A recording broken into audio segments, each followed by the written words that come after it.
नमस्कार। राजस्थान की प्रशासनिक सेवा परीक्षा में एक प्रश्न बार बार आता रहा है। प्रश्न है, राजस्थान राज्य का एकीकरण कैसे हुआ, उसके चरण क्या हैं, उसके मुखिया कौन रहे, उप मुखिया कौन रहे, कैपिटल कहाँ रहा।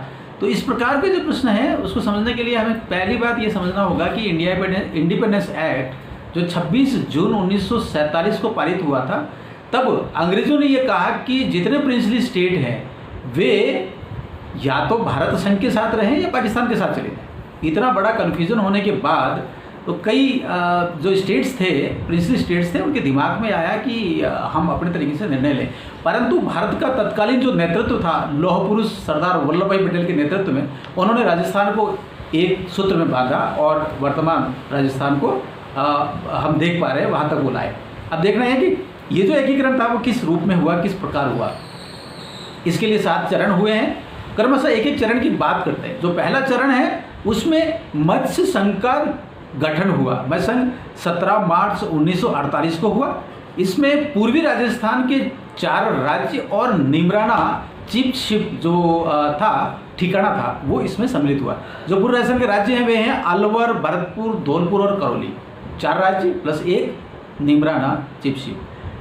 17 मार्च 1948 ये महत्वपूर्ण तिथि है, यहाँ से शुरू होता है। फिर उसके बाद दूसरा चरण है पूर्व राजस्थान का गठन 25 मार्च 1948 को।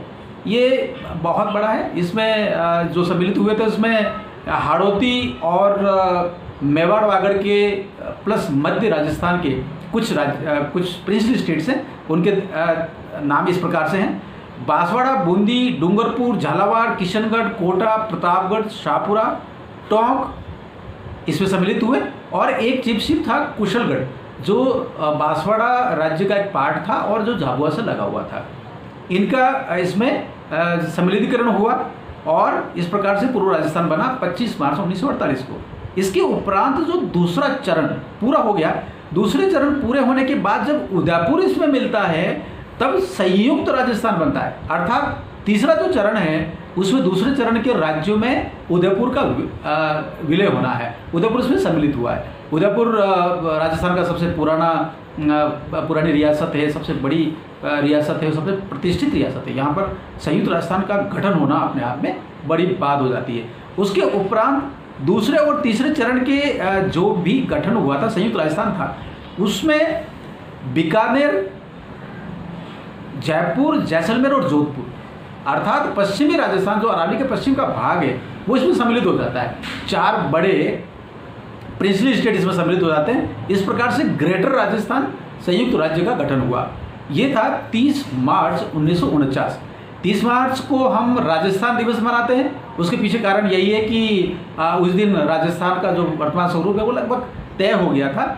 अगला जो चरण, 5वां चरण है, उसमें जो ग्रेटर राजस्थान है, उस ग्रेटर राजस्थान में मत्स्य संघ का विलय हो रहा, अर्थात पूर्वी राजस्थान अब इसमें सम्मिलित होने जा रहा है। यह था 15 मई 1949 को। और जो 6वां चरण है वह है संविधान लागू होने की तिथि, अर्थात गणतंत्र दिवस 26 जनवरी 1950 के दिन क्या हुआ।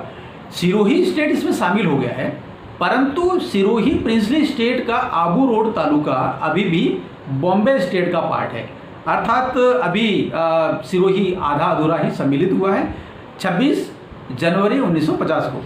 और उसके बाद अंतिम चरण और सबसे कीमती चरण, जिसमें याद रखने जैसी बहुत 3-4 चीज़ें हैं और कीमती चीज़ें हैं। नंबर 1, जो अंतिम चरण है वह 1 नवंबर 1956 को हुआ था। 1956 में हुआ था। उस दिन क्या था, वैधानिक स्थिति क्या है? वैधानिक स्थिति है जो राज्य पुनर्गठन आयोग गठित हुआ था, फैजल अली की अध्यक्षता में उनकी रिपोर्ट आ गई थी। यह आयोग 1952 में गठित हुआ था और 1956 में उन्होंने रिपोर्ट दी थी और राजस्थान के बारे में रिपोर्ट को वैसा का वैसा स्वीकार कर लिया गया। राजस्थान अभी तक जो बी कैटेगरी के जो स्टेट्स हैं उसमें है, परंतु इस रिपोर्ट के लागू होने के बाद, राज्य पुनर्गठन आयोग की सिफारिश लागू होने के बाद राजस्थान अब पूर्ण जो ए कैटेगरी के जो स्टेट्स हैं उसमें आ गया। और इस दिन क्या क्या हुआ, जो बॉम्बे स्टेट में सिरोही प्रिंसली स्टेट का आबू रोड तालुका था वो राजस्थान में सम्मिलित हुआ, number 1। Number 2, Ajmer, Merwara, UT केंद्र शासित प्रदेश था वो राजस्थान में सम्मिलित हुआ। इसके साथ ही साथ मध्य प्रदेश का सुनील टप्पा राजस्थान में सम्मिलित हुआ, परंतु मध्य प्रदेश को एक क्षेत्र देना पड़ा, सिरोंज क्षेत्र, जो अभी तक राजस्थान के पास था वो अब मध्य प्रदेश का पार्ट हुआ, सिरोंज क्षेत्र। इस प्रकार से आधुनिक राजस्थान का जो स्वरूप है वह हमारे सामने है। और इसी तिथि को यानी कि 1 नवंबर 1956 को राजस्थान में पहली बार राज्यपाल शब्द आया, और राज्यपाल शब्द आया और राजस्थान के पहले राज्यपाल भी नियुक्त हुए, गुरुमुख निहाल सिंह। और इस दिन मोहनलाल सुखाड़िया जी राजस्थान के मुख्यमंत्री थे। तो इस प्रकार से राजस्थान का एकीकरण पूरा हुआ। हमें इन चरण को क्रमबद्ध तरीके से याद रखना है, कौन सा चरण कब हुआ और उसके बाद कौन सा मिला। ज्योग्राफिकल भी इसमें देखना बहुत ज़रूरी है। तीसरी बात, इसमें राज प्रमुख, महाराज प्रमुख, उप प्रमुख और कैपिटल कहाँ कहाँ रही, तत्कालीन जो अलग अलग राज्य, मत्स्य संघ, पूर्वी राजस्थान, संयुक्त राजस्थान, व्रत राजस्थान और व्रत संयुक्त राजस्थान, इस प्रकार के वहाँ के प्रधानमंत्री कौन रहे और इनके उद्घाटन के अवसर पर कौन कौन आया। कई बार पंडित जवाहरलाल नेहरू आए, गाडगिल साहब आए, इस प्रकार से आते रहे, तो उनको भी याद रखने की आवश्यकता है। इस पर कोई न कोई प्रश्न छुपा हुआ है, बहुत सावधानीपूर्वक ढंग से इस प्रश्न को करना है, इसकी तैयारी करनी है। नमस्कार, थैंक यू, आज इतना ही।